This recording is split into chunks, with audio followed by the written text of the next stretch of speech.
Hello, I'm Cameron Walker and this is GBN Royals. Now, yesterday evening, the King met President Zelensky of Ukraine at Sandringham House, a powerful image of Britain's unwavering commitment to Ukraine, just 48 hours after Zelensky and Trump came to blows in the Oval Office. President Zelensky has been at an important meeting in London with Prime Minister Sir Keir Starmer and 18 other world leaders, mainly from Europe. He was then taken by military helicopter from Wellington Barracks next to Buckingham Palace, heading to Norfolk, where the King met him at Sandringham House. I'm told President Zelensky was warmly welcomed by His Majesty, and the pair posed for photographs. Television cameras were not allowed. They then took tea in the saloon, and the meeting lasted just under an hour. I was to be a fly on the wall during that conversation.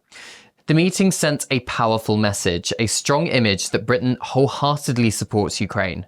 The King's already invited President Trump, though, for an unprecedented second state visit to the UK. But 24 hours after Prime Minister Sir Keir Starmer delivered the personally signed letter from His Majesty to President Trump, the world watched the battle of words between Zelensky and Trump in the Oval Office. You're in no position to dictate what we're going to feel. We're going to feel very good. You will feel influence. We're going to feel very good and very strong. You will feel influence. You're right now not in a very good position. You've allowed yourself to be in a very bad position, and he happens to be right about it. From the very beginning of the war, you're not in a good position. You don't have the cards right now. With us, you start having cards. Right now, you don't. You're playing cards. You're playing cards. You're gambling with the lives of millions of people. You're gambling with World War III. You're gambling with World War III. And what you're doing is very disrespectful to the country, this country. Now, some have accused President Trump and Vice President Vance of bullying President Zelensky, some furiously demanding the King withdraw the invitation for a state visit. Others are praising Trump for acting in America's interests and pointing out President Trump wants peace as soon as possible. From Ukraine's perspective, and arguably Europe's, they don't want peace on Putin's terms, who, let's not forget, invaded Ukraine in the first place. The King's unlikely to withdraw the state visit invitation from Trump, because it's up to the government anyway, and they really want a free trade deal with the US. It's not all about Ukraine. It also will help keep the president of the USA and Trump on side, and provide security guarantees in Europe. I suspect the state visit won't happen until the summer of 2026 anyway, by which time perhaps peace deals will have been struck, and the shock of the unpleasant scenes in the Oval Office will be out of the news agenda. Now, back to the meeting at Sandringham yesterday. I understand it was President Zelensky who requested a meeting with King Charles, knowing what the image would look like on the world stage, and the government advised the King to agree. His Majesty is non-political and always acts on government advice. As we've come to expect from our monarch, King Charles greeted his guest with warmth and diplomacy. The two men shook hands, exchanging smiles that spoke volumes about the importance of this meeting. It was a powerful image of solidarity, as I've said, between the UK and Ukraine, at a time when such gestures carry immense weight on the world stage. Now, let's take a moment to consider the context of this visit, because President Zelensky's journey to Sandringham wasn't just another stop on a diplomatic tour. It came hot off the heels, as I said, of a particularly important encounter in Washington, D.C., where the Ukrainian leader found himself in a verbal sparring match with Donald Trump. Cast your minds back to Friday, Zelensky in the Oval Office with Trump and Vice President Vance. Should have been a cordial meeting. Absolutely wasn't.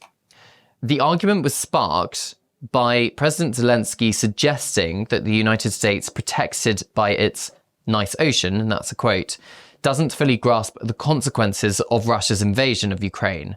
He went on to warn that America would feel it in the future.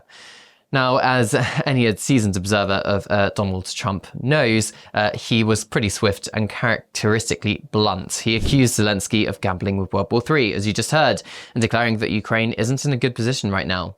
Now, yesterday's meeting between the King and President Zelensky at Sandringham was the complete opposite. Unlike Washington, where there was lots of tension and lots of shouting, the King's audience was characterized by mutual respect and a shared sense of purpose. There were smiles all around, and President Zelensky, although it was only stills that we saw, the body language looked like he was very relaxed, as was the King. By receiving President Zelensky at his private residence, King Charles elevated the significance of the encounter, underscoring the personal nature of the UK's commitment to Ukraine's cause. But let's not forget the broader context here. This royal audience is part of a larger diplomatic push by Zelensky and his allies. Just hours before the meeting between Zelensky and the king, Prime Minister Sir Keir Starmer hosted a special defence summit, bringing together heads of state and world leaders from across Europe, Canada and Turkey. This summit was a clear attempt to present a united front in the face of ongoing Russian aggression. It's a reminder that despite the challenges and occasional setbacks, the international community remains committed to supporting Ukraine's sovereignty and territorial integrity. Now, I'd like to take a moment to reflect on the significance of these events from a royal perspective, because King Charles, still pretty much in the early years of his reign, is already demonstrating a keen understanding of the monarch's role in international diplomacy. This meeting serves as a powerful reminder of the unique position the British monarchy holds on the world stage.